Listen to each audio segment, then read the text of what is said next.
Assalamualaikum warahmatullahi wabarakatuh. Ahlan wa sahlan, kembali lagi bersama kami di Abdul Latif Channel. Sebelum ke pembahasan, jangan lupa untuk menekan tombol like, tombol subscribe bagi yang belum, dan tak lupa untuk menekan tombol notifikasi agar mendapat notif jika ada video baru, dan juga sebagai dukungan untuk perkembangan channel ini.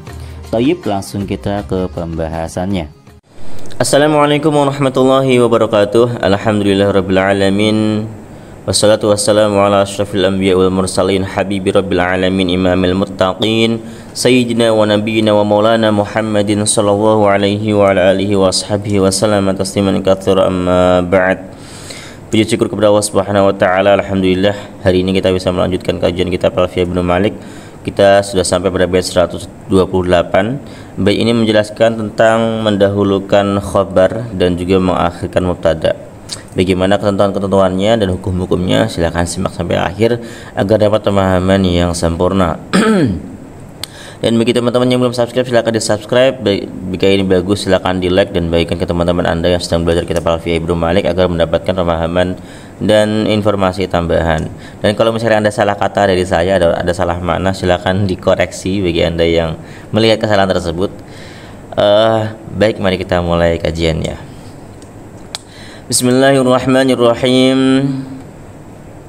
Sebelumnya kita baca suratul Fatihah dulu untuk pengarang kitab ini, yaitu Syekh Muhammad bin Abdullah bin Malik. Mudah-mudahan Allah Subhanahu wa taala melimpahkan kasih sayangnya kepada beliau dan menempatkan beliau di sisi Nabi besar Muhammad SAW dan guru-guru besar kita. Al-Fatihah. A'udzu billahi minasy syaithanir rajim. Bismillahirrahmanirrahim. Alhamdulillahi rabbil alamin, arrahmanir rahim, maliki yaumiddin. Iyyaka na'budu wa iyyaka nasta'in. Ihdinas siratal mustaqim, siratal ladzina an'amta 'alaihim ghairil maghdubi 'alaihim waladdallin. Amin. Bismillahirrahmanirrahim. Wal aslu fil akhbari an tuakhara wa jawazu taqdima idla darara. Wal aslu fil akhbari an tuakhara wa jawazu taqdima idla darara. Wal aslu, adapun asalnya, fil akhbari, dalam khabar-khabar itu, an tuakhara, diakhirkan khabar-khabar tersebut. Wa jawazu, dan membolehkan para ulama at-taqdima, terhadap mendahulukan khabar, idla darara, jika tidak ada bahaya. Bahaya maksudnya tidak ada bahaya kesalahan makna, tidak ada bahaya kerancuan makna. Intinya walaupun dibolak-balik maknanya tetap jelas, tidak ada masalah. Nah, itu boleh menurut Imam Ibnu Malik. Baik, supaya lebih jelas lagi kita baca syarahnya Ibnu Aqil. Al-aslu, adapun asal itu taqdimul khabari, taqdimul mubtada'i wal ta'khirul khabari. Pada dasarnya, asalnya itu adalah khabar didahulukan, mubtada didahulukan, sedangkan khabar diakhirkan. Wa dzalika li anna al-khabara wasfun fil ma'na lil mubtada. Hal itu karena khabar itu sesungguhnya merupakan sifat di dalam maknanya, ya. Merupakan sifat bagi mubtada di dalam maknanya. Kayak contoh misalkan Zaidun qa'imun, Zaid berdiri. Nah, qa'imun itu kan sebenarnya sifat dari segi maknanya, kan. Fastahaq ta'khir kal wasfi, maka khabar itu berhak untuk diakhirkan seperti sifat. Gak mungkin kan sifat didahulukan gitu. Kayak paling berhak memang diakhirkan. Wa yajuzu taqdimuhu idza lam yahsil bidzalika labasun aw nahwun. Tetapi boleh mendahulukan khabar jika tidak terjadi kerancuan atau semacamnya dengan hal itu. Alama sayubayinu, sesuai dengan apa yang akan sesuai yang dijelaskan oleh Ibnu Aqil. Fataqulu, maka kamu boleh mengatakan qaimun Zaidun wa qaimun abuhu Zaidun wa abuhu muntaliqun Zaidun. Qaimun Zaidun itu Zaid itu berdiri, ya kan. Wa qaimun abuhu Zaidun, Zaidunnya diakhirkan tuh. Mubtada. Bapak Zaidun, bapaknya berdiri. Wa abuhu muntaliqun Zaidun, Zaidunnya diakhirkan, itu mubtada. Abuhu muntaliqun itu khabar jumlah. Wa fid dari Zaidun, di rumah ada Zaid. Wa indaka Amrun, di sampingmu ada Umar. Wa qad waqa'a fi kalami ba'dihim anna madhhab al-kuffiyyin man'u taqaddum al-khabari al-jaiz at-ta'khiri 'inda al-basriyyin. Dan sungguh telah terjadi dalam pembahasan mereka para ulama bahwasanya madhab Kufah, madhab ulama-ulama Kufah itu melarang mendahulukan khabar yang boleh diakhirkan menurut ulama Basrah. Jadi ya pasti ada perselisihan antara ulama Kufah dan Basrah nih sering ya. Jadi yang menurut ulama Basrah itu boleh diakhirkan, tapi menurut ulama Kufah nggak boleh diakhirkan gitu. Wa fi nadru, dalam hal ini ada perdebatan. Fa inna ba'dahum naqala ijma'a minal basriyin. Sesungguhnya sebagian ulama juga menukil kesepakatan ijma' dari ulama-ulama Basrah wal kufiyin dan ulama-ulama Kufah. Jadi ada juga yang menukil adanya kesepakatan antara ulama Kufah dan ulama Basrah ala jawazi fitarihi dan zaitun, atas bolehnya mendahulukan khobar dalam contoh fidarihi zaitun. Jadi di sini ada jelas ya, khabarnya berupa jar majrur, kemudian mubtada'nya zaitun diakhirkan.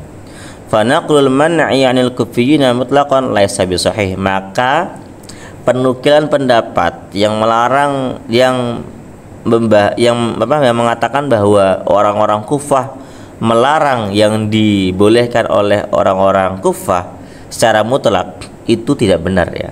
Karena ternyata ada yang dibolehkan loh, nggak semuanya benar gitu.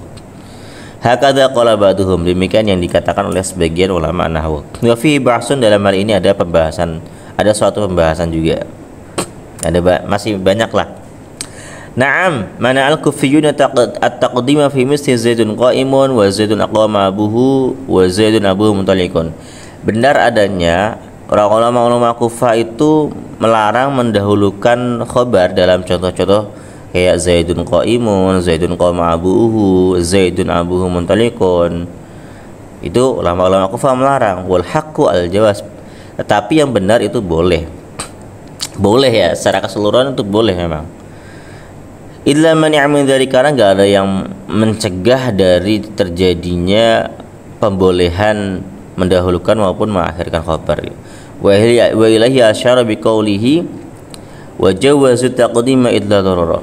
Ini yang diisyaratkan oleh Imam Ibnu Malik dalam ucapannya wa jawazu taqdima idza darara.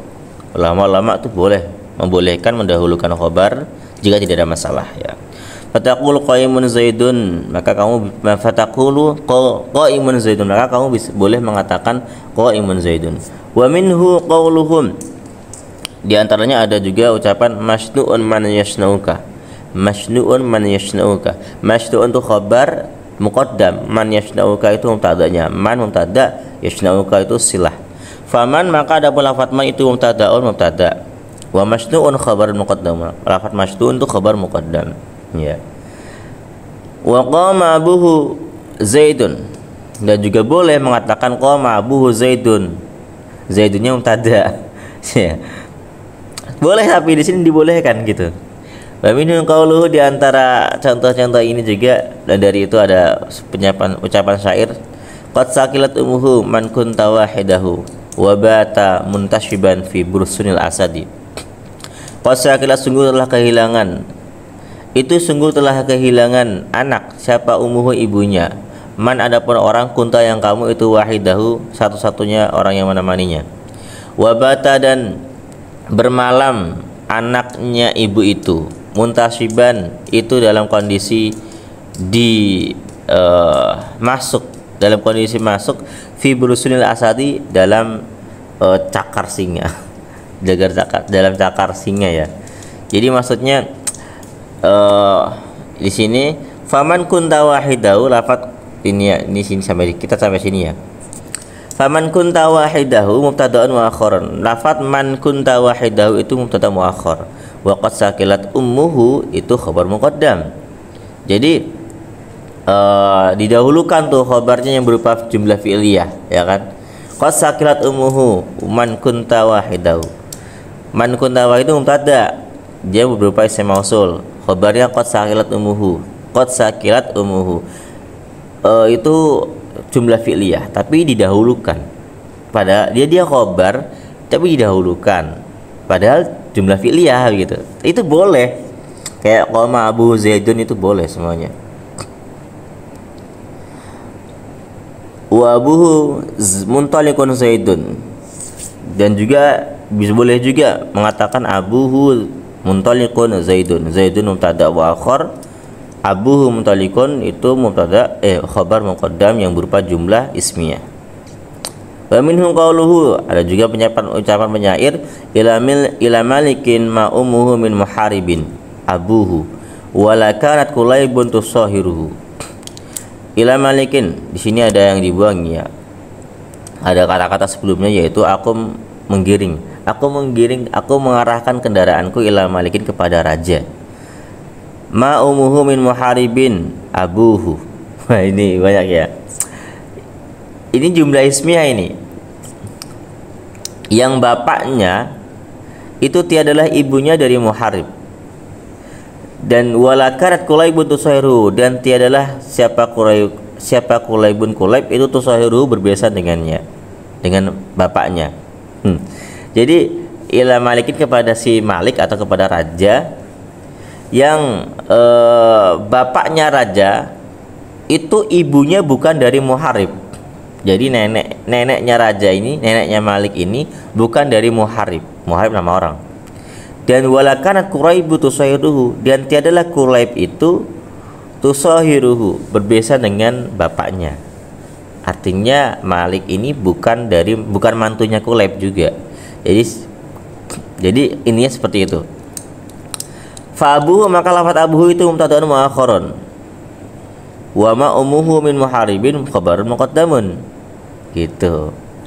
Jadi ma-nya ini manafi, kemudian ummuhu isimnya ma, min muharibin khabarnya ma gitu. Abuhu ini mubtada'nya. Jadi ila malikin, aslinya ila malikin abuhu ma ummuhu min muharibin walakanat qulaibun tusahiruhu. Begitu aslinya ya. Jadi aku mengarahkan kendaraanku menuju ke Malik yang bapaknya Malik itu ibunya bukan dari muharib gitu. Dan Kulaib itu tidak berbeza dengan ayahnya. Nah, itu maksudnya gitu ya. Wa naqala Syarifu Abu Sa'adat Hibatullah Ibnu Syajari, dan telah menukil Syarif Abu Sa'adat Hibatullah Ibnu Syajari telah menukil al-ijma' kesepakatan minal basriyin wal kufiyyin, dari ulama-ulama Basra dan ulama-ulama Kufah, ala jawazi taqdimul khabari idza kana jumlatan, atas bolehnya mendahulukan khabar jika berupa jumlah. Walaysa bisahih, tapi nukilan ini enggak benar. Wa qad qaddamna naqal khilafi fi dzalika 'anil kufiyyin, dan kami telah menyuguhkan sebelumnya tentang penukilan. Kami telah menyebutkan penukilan yang perselisihan yang terjadi dalam hal itu dari para kufah.